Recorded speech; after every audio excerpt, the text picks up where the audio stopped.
मग तेव्हा लॉकडाऊनच्या वेळेला जेव्हा पूर्ण लॉसमध्ये होतो, मी सोसायटीमधनं 18% व्याजनं पैसे घेऊन मी तेव्हा वर्करनं पेमेंट केलं आहे. का म्हणजे माझं जे पण प्रॉब्लेम असलं तरी त्यांना सांगू शकत नाही ने, त्यांना तरी ठेवायलाच पाहिजेत.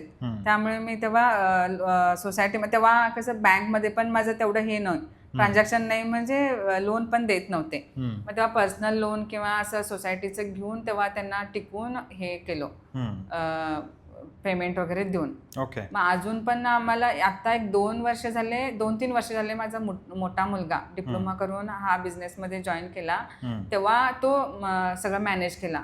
म्हणजे मी तेव्हा कसं हिशोब पण तेवढं हे नाही, नुसतं करायचं, घर कर्ज करायचं, पेमेंट करायचं, एवढंच करत आलो. नाही तर सेव्हिंग करायचं, पैसा केवढा यायलाय केवढा जायलाय ह्याचा काही हिशोब नव्हता.